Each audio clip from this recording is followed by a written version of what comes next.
Om Swastiastu, Assalamualaikum warahmatullahi wabarakatuh. Salam sejahtera untuk kita semua. Kami dari kelompok 6 kelas D akan membawakan presentasi farmasi veteriner dengan materi yaitu vaksin dan sterilisasi. Dengan dosen pengampu yaitu Dr. Hewan Samsuri MKes.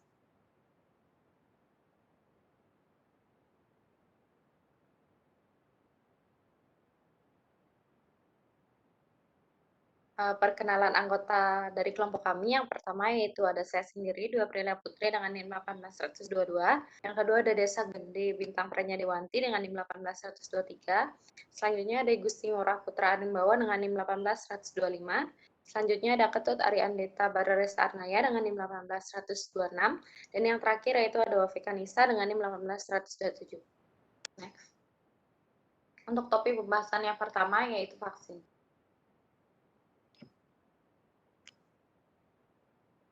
Istilah vaksin pertama kali dikembangkan oleh Edward Jenner dengan melakukan inokulasi Cocovirus kepada manusia untuk memberikan proteksi terhadap smallpox virus pada manusia. Vaksin merupakan produk biologis yang diatenuasi atau diinaktivasi. Rekombinan atau polisakarida ini menimbulkan kekebalan spesifik secara aktif terhadap penyakit tertentu. Saat ini sebagian besar veterinary vaksin berlisensi dalam bentuk live attenuate atau killed mikroorganisme sel membran compounds atau toxoid. Vaksin dapat digunakan untuk mencegah gejala klinis penyakit setelah infeksi atau untuk membantu kontrol, eliminasi, atau bahkan eradikasi infeksi pada tingkat populasi. Misalnya, eradikasi virus Rindenpest secara global atau vaksinasi. Hampir semua vaksin termasuk bentuk lioksid dan liquid harus disimpan dalam lemari es sebagai refrigerator pada suhu antara 35 derajat Fahrenheit dan 45 derajat Fahrenheit dan terlindung dari cahaya.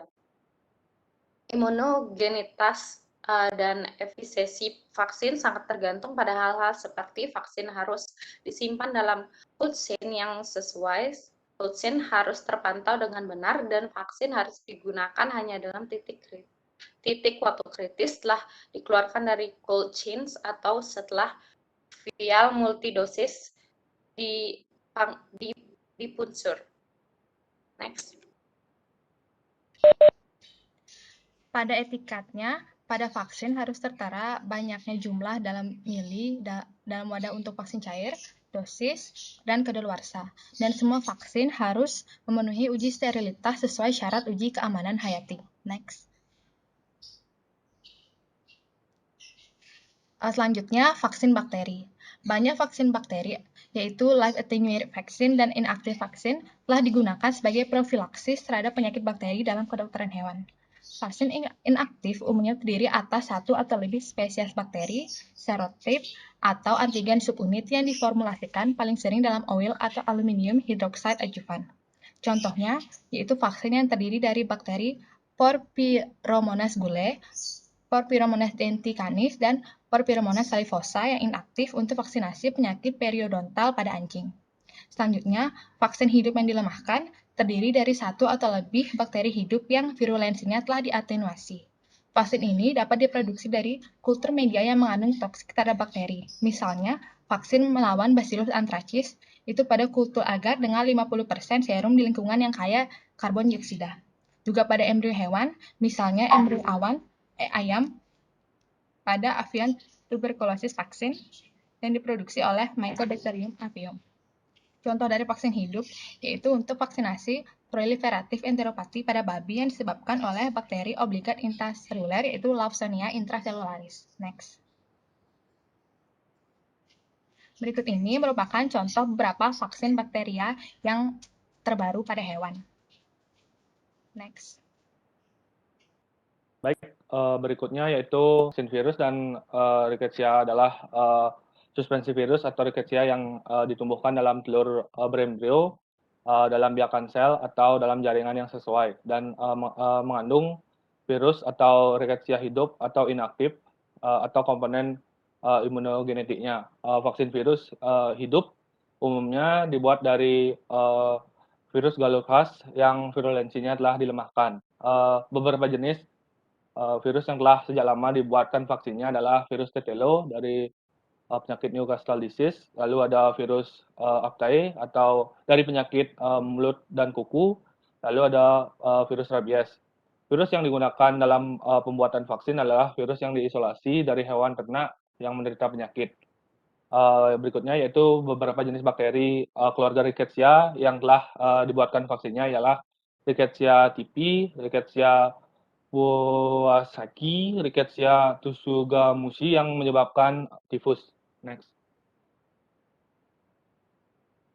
Berikutnya yaitu vaksin campur. Vaksin campur merupakan kombinasi dari 2 atau lebih vaksin tunggal yang diberikan dalam 1 kali suntikan, sehingga dapat mencegah beberapa jenis penyakit sekaligus. Hal ini dilakukan apabila vaksin dikemas dalam suatu kemasan akan sangat bermanfaat untuk mengatasi masalah logistik, serta untuk mempermudah menghindari pemberian suntikan berkali-kali pada hewan hingga dapat mengurangi stres. Contoh vaksin ini adalah DHPP I2LRL, yaitu gabungan dari vaksin distemper, hepatitis, parvovirus, parainfluenza tipe 2, leptospirosis, dan rabies. Lalu yang kedua yaitu Duramun Max 5, yaitu gabungan dari vaksin distemper, adenovirus, hepatitis, parvovirus, parainfluenza, dan leptospirosis. Next. Berikutnya yaitu sterilisasi. Sterilisasi merupakan suatu proses menghancurkan atau memusnahkan semua mikroorganisme termasuk spora dari sebuah benda atau lingkungan. Prinsip dasar sterilisasi yaitu memperpanjang umur simpan bahan pangan dengan cara membunuh mikroorganisme yang ada di dalamnya. Steril adalah suatu keadaan di mana zat bebas dari mikroba hidup, baik yang patogen atau menimbulkan penyakit maupun non-patogen yang tidak menimbulkan penyakit, baik dalam bentuk vegetatif atau setiap untuk berkembang biak maupun dalam bentuk spora atau dalam keadaan statis dan tidak dapat berkembang biak, tapi melindungi diri dengan lapisan pelindung yang kuat. Next.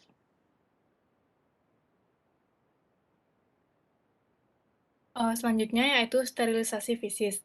Dapat menggunakan secara pemanasan dan pemijaran. Yang pertama yaitu pemanasan secara kering, yaitu menggunakan oven pada suhu 150 derajat selama 1 jam dengan udara panas.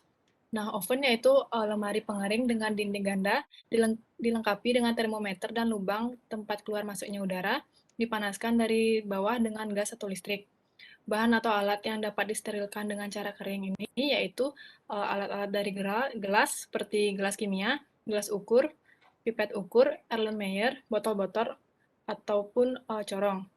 Bahan obat yang tahan pemanasan dingin seperti pemanasan tinggi yaitu seperti minyak, lemak, dan vaselin. Yang kedua yaitu pemijaran. Pemijaran ini menggunakan api biasanya dari lampu spiritus. Cara ini sangat sederhana, cepat, dan menjamin sterilitas bahan atau alat yang disterilkan. Namun penggunaannya hanya terbatas untuk beberapa alat atau bahan saja. Yang dapat disterilkan yaitu benda-benda logam, gelas atau porselin, seperti sudip, batang pengaduk, kaca arloji, lalu mortir dan stempler disiram dengan mutlak, kemudian dibakar. Bahan obatnya yaitu seng oksida, NaCl, dan talc. Selanjutnya yaitu sterilisasi dengan pemanasan basah, yaitu dapat menggunakan dengan uap air pada suhu 100 derajat, dengan menggunakan alat semacam dandang. Alat yang akan disterilkan harus dimasukkan setelah mendidih dan kelihatan uapnya keluar. Keuntungannya yaitu uap air yang mempunyai daya bakterisida lebih besar jika dibandingkan dengan pemanasan kering, karena mudah menembus dinding sel mikroba dan akan menggumpalkan zat putih telurnya. Lalu sterilisasi menggunakan uap adalah proses sterilisasi termal yang menggunakan uap jenuh di bawah tekanan selama 15 menit pada suhu 121 derajat. Berlangsung di suatu bejana yang disebut dengan autoclave. Lalu yang ketiga yaitu sterilisasi dengan merebus di dalam air mendidih. Lama penyesterilan dihitung dari sejak air mulai mendidih. Spora tidak dapat mati dengan cara ini. Penambahan bakterisida seperti fenol 5% atau lisol 2-3% dapat mempersingkat waktu penyeterilan. Beberapa alat kedokteran dapat disterilkan dengan cara ini.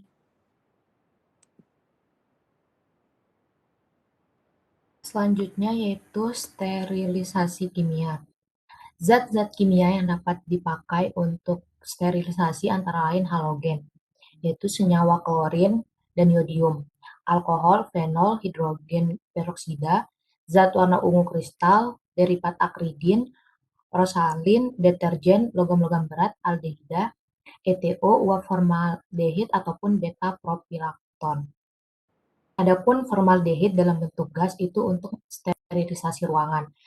Lalu etilen oksida dalam bentuk gas, etilen oksida 10% dan CO2 90% untuk zat yang tidak tahan panas. Dan yang ketiga adalah sublimat untuk sterilisasi iodoform.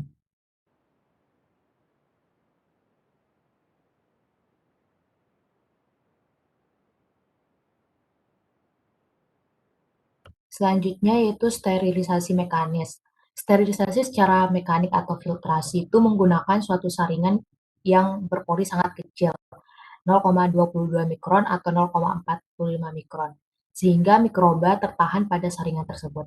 Proses ini ditujukan untuk sterilisasi bahan yang peka panas, misalnya larutan, enzim, dan antibiotik.